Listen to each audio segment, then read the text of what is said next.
சாமி தரிசனம் சிறப்பா முடிஞ்சிருச்சுங்க இன்னைக்கு. ஆனா என்னன்னா, அப்பா மட்டும் தான் வரல. ஊர்ல வந்து ஆட்டுக்குட்டிக்கு ஏதோ உடம்பு சரியில்ல அப்படின்னு சொல்லிட்டு, கூட கண்டிப்பா யாராவது ஒருத்தர் இருக்கணும் அப்படின்னு சொல்லிட்டாங்க. அதனால அம்மா மட்டும் தான் கோயிலுக்கு வந்திருந்தாங்க. ஸோ அம்மாவ கூட்டிட்டு தான் வந்து சேலத்துக்கு போறோம். சேலத்துக்கு போறது ஓகே. பட் எந்த கடையில ட்ரெஸ் எடுக்கிறதுன்னு தெரியல.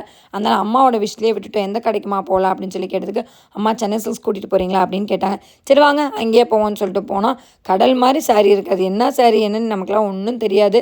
பிகாஸ் நான் சாரி கட்டி எங்கேயாவது பார்த்துருக்கீங்களா? பார்த்ததுக்கு வாய்ப்பே கிடையாது. ரொம்ப அக்கேஷனலா தான் நான் கட்டுவேன்.